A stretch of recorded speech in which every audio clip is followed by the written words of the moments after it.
एक बार जिसको शिव लग जाए, एक बार जिसको शंकर लग गए, एक बार जिसको शिव लग गए तो फिर दूसरा कुछ नहीं लगा। एक बार जो शंकर का हो गया, मैंने सबका होकर देख लिया, बस तेरा होना बाकी है।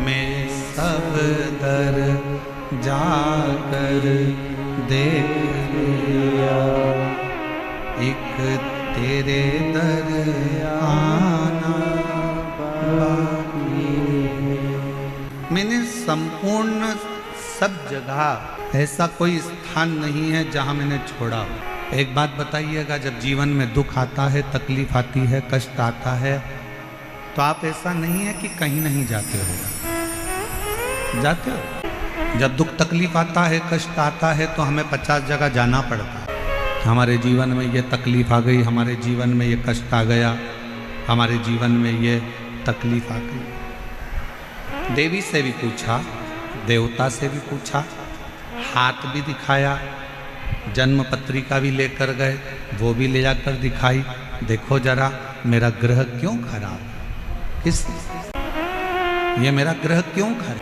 किस जरा मेरा हाथ देखकर बताओ कि मेरी किस्मत में इतना दुख क्यों लिखा, जरा मेरा ललाट पढ़कर बताओ कि मेरे जीवन में इतना कष्ट क्यों। जो तुम्हारे मन का संशय है, वही संशय चंचुला देवी के मन में भी था। एक महाराज जी प्रवचन में कह रहे थे कि शिवपुराण में जो चंचुला है वो गलत काम करती थी, उल्टे काम करती, गलत कृत्य में डूबी हुई थी, गलत कर्म में डूबी हुई थी। पर हमारा निवेदन है, एक बार शिव महापुराण कथा के महत्तम को जरूर पढ़ना। चंचुला अपने पति को समझाती है, चंचुला अपने पति को ज्ञान देती है, चंचुला अपने पति को उपदेश देती है, चंचुला अपने पति को सत्संग के माध्यम से समझाने का प्रयास करती है कि तुम गलत काम मत करो। और किसी ने कहा कि चंचुला देवी गलत करते करती, ना ना, जिसने शिवपुराण को पढ़ा ही नहीं है वो शिवपुराण को केवल ऊपर से लेकर शिवपुराण के पात्रों को गलत बताने का प्रयास किया था।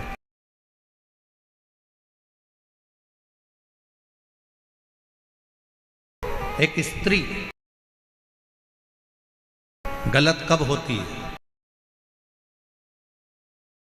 एक स्त्री गलत जगह पर कब जाती है, एक स्त्री गलत धारणा कब बनाती है, जब उसके घर के लोग उसके साथ गलत कृत्य करें, गलत बात बोलें, गलत कर्म करें या गलत विचारों से उसको। वरना भारत के भूमि की वो स्त्रियां हैं जो अपने पति के लिए अग्निकुंड में कूदकर इसी राजस्थान की धरा पर जोहर कर लेती हैं। इस भारत की भूमि की वो स्त्री, वो नारियां। कोई कहे कि हमारा भाग्य देखकर बता दो, कोई कहे हमारा हाथ देखकर बता दो, कोई कहे हमारी पत्रिका देखकर बता दो। हम आपसे पूछें, एक ही दिन, एक ही तिथि, एक ही वार, एक ही समय, एक ही घड़ी, एक ही पल, क्या उस दिन, उस घड़ी, उस पल में, उस समय में क्या केवल एक ही बच्चा पैदा होता है? जम के बोलो जरा। बुधवार के दिन मान लो 17 तारीख को बुधवार है, और अपन मानो कि 17 को बुधवार है और 17 को ये तिथि है, 17 को ये नक्षत्र है, 17 को ये पल है, 17 को ये घड़ी है, क्या उस दिन केवल एक ही बच्चे का जन्म हो? भारत में और कोई, विश्व में, पूरी पृथ्वी पर कोई बच्चा उस दिन जन्म नहीं लेगा। एक ही वार को, एक ही तिथि को, एक ही दिन में, एक ही समय में, एक ही घड़ी में, एक ही पल में कितने कितने बच्चों का जन्म होता है, कितने कितने बच्चों, और कितने सारे बच्चों का जन्म हुआ और वह बच्चों का भाग्य अलग अलग हो। सोमवार को हो सकता है कि तुम्हारे बेटे ने जन्म लिया, 5 तारीख को हो सकता है, 5 तारीख को सोमवार के दिन ही जितनी बजे तुम्हारे बच्चे ने जन्म लिया उतनी ही बजे कोई दूसरे हॉस्पिटल में किसी दूसरे बच्चे ने जन्म ले लिया। मंगलवार को हो सकता है कि तुम्हारे बच्चे ने जन्म लिया और मंगलवार को ही कोई दूसरे बच्चे ने जन्म ले लिया, उसी तिथि में, उसी पल में, उसी घड़ी में, उसी क्षण में। कोई जरूरी नहीं, एक ही दिन में, एक ही घड़ी में, एक ही पल में, एक ही समय में कितने सारे बच्चे जन्म लेते, कितने बच्चे। और कोई पैसे वालों के घर में जन्म लेता है तो कोई गरीब के घर में जन्म लेता है। कोई जन्म लेते ही चांदी की चम्मच मुंह में रखकर खीर खाता है तो कोई चटाई पर सोकर भूख से बिलबिलाता। कोई जन्म लेते ही गाड़ियों में घूम रहा होता है और कोई रेंग कर चल रहा होता है। जरा विचार करिएगा, आपने पत्रिका दिखाई, अपने अपना हाथ दिखाया, आपने अपना भाग्य दिखाया और पूछा कि मेरे जीवन में दुख तकलीफ क्यों है, कष्ट क्यों है, परेशानियां क्यों हैं, किस लिए है? उसका एक उत्तर है आपका पूर्व का किया गया कर्म। इसलिए फिर कहेंगे आप लोगों से कि मत बुरे कर्म कर बंदे वरना पछताएगा, भगवान की आँखों से तू बच नहीं पाएगा, तू बच नहीं पाएगा। अरे ओ अज्ञानी मत करना दानी, अरे ओ अज्ञानी मत करना दानी। तेरे कर्म का फल भी तू ही पाएगा, जैसा किया तूने तेरे आगे आएगा।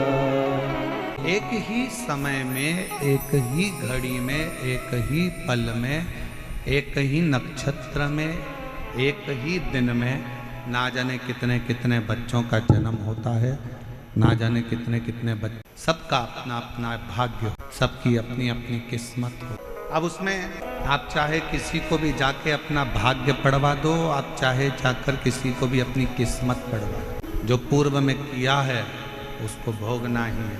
पूर्व में जो कर्म किया है उस कर्म को तो भोगना। इसलिए फिर निवेदन करूं, श्रेष्ठ कर्म करते हुए आगे बढ़िए। श्रेष्ठ ब्राह्मणों से भरा हुआ एक गांव, ब्राह्मणों से, और उसी गांव में एक बिंदुक नामक का ब्राह्मण रहता है और जिसकी धर्म पत्नी है चंचुला देवी। और वो चंचुला इतनी भगवतमय है कि अपने पति को बार बार मार्गदर्शन करती है कि तुम गलत जगह मत जाओ, गलत जगह पर मत पहुँचो, गलत काम मत करो, गलत व्यसन मत करो, गलत भोजन मत करो, गलत दृष्टि मत रखो, गलत विचार मत रखो, गलत सोच मत रखो। और ये विश्वास करता है कि भारत के भूमि की प्रत्येक माँ, प्रत्येक स्त्री, प्रत्येक नारी अपने पति को, अपने पिता को, अपने पुत्र को, अपने भाई को ये उपदेश देती रहती है कि गलत काम मत करो। पर आज के ज़माने में दो चीज़ें गलत बहुत ज़्यादा हो रही है।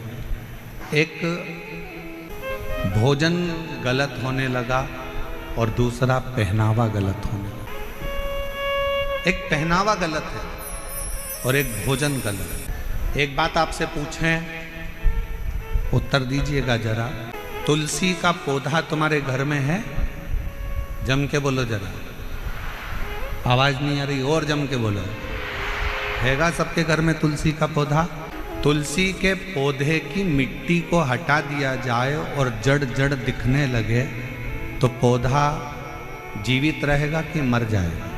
जिस पौधे की जड़ दिखने लगती है वो पौधा एक ना एक दिन समाप्त हो जाता। इसलिए पौधे की जड़ को मिट्टी से दबाकर रखा जाता है। मिट्टी से दबा, पौधे की जड़ को मिट्टी से दबाकर रखो तो वो पौधा कभी समाप्त नहीं होता, उसी तरह वस्त्र पहनते समय एक एक बेटी को, एक एक महिला को इस बात का स्मरण होना चाहिए कि अपने पेट में जो नाभि है ये जड़ है, इस नाभि को जितना वस्त्र से दबा कर रखोगे उतने सुरक्षित रहो, उतनी सुरक्षा आपकी, उतनी सुरक्षा।